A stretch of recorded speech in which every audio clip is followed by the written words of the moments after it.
Bismillahirrahmanirrahim. Alhamdulillahirabbil alamin. Wassalatu wassalamu ala sayyidil mursalin nabiyina Muhammadin wa ala alihi wa ashabihi ajma'in, amma ba'du. Dengan menyebut nama Allah yang Maha Pengasih lagi Maha Penyayang, segala puji bagi Allah Tuhan seluruh alam. Semoga sholawat dan salam tetap tercurah dan terlimpahkan kepada junjungan kita Nabi Muhammad SAW, juga kepada keluarga dan seluruh sahabat beliau. Adapun setelah itu, saudaraku yang dirahmati oleh Allah Subhanahu wa Ta'ala, setiap kehidupan pasti memiliki awal. Setiap bangunan itu pastilah memiliki fondasi, dan setiap perjalanan menuju surga memiliki pintu-pintu yang bernama syahadat. Pintu itu namanya syahadat. Seorang muslim tidak sah keislamannya tanpa mengucapkan dua kalimat syahadat. Asyhadu an la ilaha illallah wa asyhadu anna Muhammadar Rasulullah. Syahadat bukan sekedar kata-kata, melainkan ikrar agung yang akan dipertanggungjawabkan di hadapan Allah Subhanahu wa Ta'ala kelak. Saudaraku yang dirahmati oleh Allah, makna dan kandungan syahadat. Yang pertama nih, kalimat asyhadu alla ilaha illallah, yang artinya aku bersaksi bahwa tidak ada Tuhan yang berhak disembah selain Allah. Sedangkan yang kalimat keduanya yaitu wa asyhadu anna Muhammadur Rasulullah, dan aku bersaksi bahwa Nabi Muhammad adalah utusan Allah. Dua kalimat ini menyatukan dua fondasi iman, tauhid, dan risalah. Keduanya sama sekali tidak bisa untuk dipisahkan. Analogi sederhananya seperti ini kawanku semua. Yang pertama, syahadat adalah kunci utama. Bayangkan saja seseorang memiliki rumah besar, tapi ia kehilangan kuncinya. Apakah dia bisa masuk? Nah, jawabannya tentu saja tidak. Demikian pula amal tanpa syahadat tidak akan bisa membuka pintu surga. Kemudian yang kedua, syahadat itu adalah ibaratnya ya seperti akar pohon, kan fondasi kayak gitu ya. Pohon keimanan itu tidak akan kokoh kawan-kawan tanpa akar, ya, tanpa adanya akar kayak gitu. Jika syahadatnya goyah, maka amal kita akan mudah tumbang diterpa angin duniawi. Allah Subhanahu wa Ta'ala berfirman, alam tara kaifa daraballahu matsalah kalimatan thayyibatan kasyajaratin thayyibah asluha tsabitun wa far'una fis sama'. Quran surat Ibrahim ayat 24, yang artinya tidaklah kamu memperhatikan bagaimana Allah Subhanahu wa Ta'ala itu membuat perumpamaan kalimat yang baik ya, atau syahadat tadi sebagaimana pohon yang baik. Pohon yang baik apa? Yaitu akarnya yang kuat dan cabangnya yang menjulang ke langit. Ikhwah fillah rahimahullah, makna la ilaha illallah.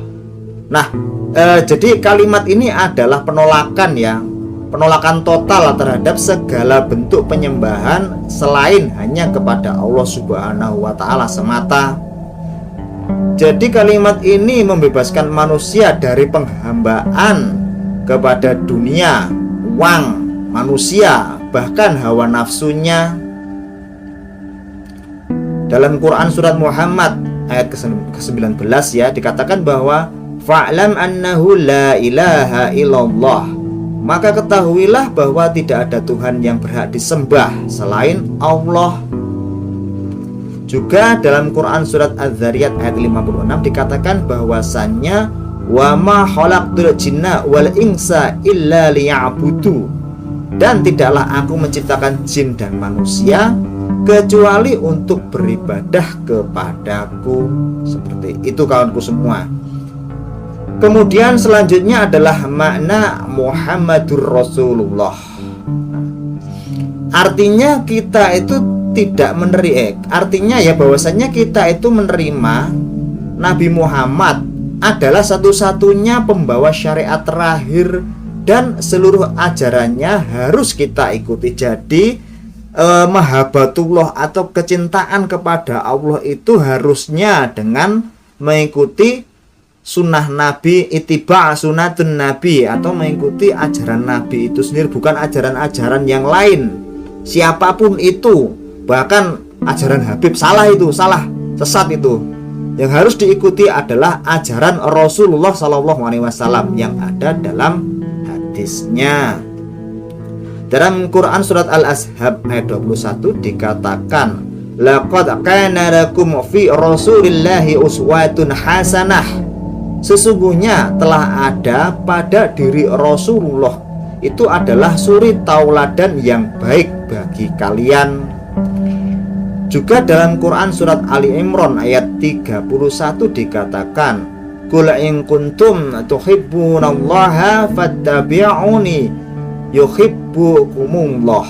Katakanlah, jika kalian mencintai Allah, ikutilah aku atau Muhammad ya teman-teman, maka Allah akan mencintai kalian. Jadi jelas ya, mahabbatullah atau kecintaan kepada Allah itu diwujudkan dengan ittiba' sunatun Nabi atau mengikuti sunnah Nabi Muhammad SAW, bukan dengan yang lainnya. Dan ikhwah fillah rahimahullah, syahadat itu adalah penentu keselamatan. Dalam hadis riwayat Bukhari dikatakan, man qala la ilaha illallah dakhala jannah. Barang siapa yang mengucapkan la ilaha illallah, maka ia akan masuk surga. Maka ia masuk surga, seperti itu. Jadi merupakan jaminan teman-teman ya, jaminan penentu keselamatan kita menuju jannahnya. Kemudian dalam hadis riwayat Bukhari dan Muslim juga dikatakan teman-teman, innallaha harama ala an-nasr man qala la ilaha illallah yabtaghi biha wajhallah. Sesungguhnya Allah itu mengharamkan neraka bagi orang yang mengucapkan la ilaha illallah dengan tulus mengharap wajah Allah, yaitu wajahnya Allah teman-teman. Namun teman-teman, syahadat itu memang wajib ya, harus dijaga. Tajidu imanakum, perbaharuilah iman kalian. Para sahabat bertanya, bagaimana caranya ya Rasulullah?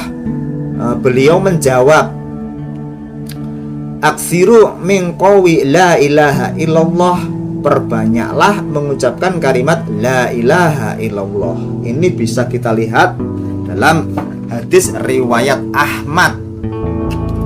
Jadi syahadat itu bukan sekedar awal, tapi memang harus terus menerus dipupuk gitu teman-teman, agar hidup kita itu tetap dalam cahaya iman dan Islam. Dan sebagai penutup, saudaraku sekalian, syahadat bukan hanya ucapan pembuka keislaman, tapi adalah janji hidup yang harus ditepati. Syahadat ini adalah ikrar setia yang akan dimintai pertanggungjawabannya kelak di akhirat nanti. Dan syahadat ini merupakan kunci surga, tapi akan berfungsi jika kita benar-benar mengimaninya dalam hati dan membuktikannya dengan amal perbuatan kita sehari-hari, baik itu perbuatan yang menyangkut dengan ketuhanan maupun perbuatan yang menyangkut dengan masalah kemanusiaan ya. Baiklah kawanku sekalian, sebagai penutup, Allahumma ya muqallibal qulub tsabbit qalbi ala dinik. Ya Allah, zat yang membolak-balikkan hati, tetapkanlah hati ini di atas agamamu. Rabbana la tuzigh qulubana ba'da id hadaitana wa hab lana min ladunka rahmah innaka antal wahhab. Ya Tuhan kami, janganlah Engkau palingkan hati kami selain Engkau beri petunjuk kepada kami, dan juga karunikanlah kepada kami rahmat dari sisimu. Sesungguhnya engkaulah yang maha memberi karunia. Wa sallallahu ala sayyidina Muhammad wa ala ali sayyidina Muhammad wa sahbihi ajma'in walhamdulillahi rabbil alamin. Assalamualaikum warahmatullahi wabarakatuh.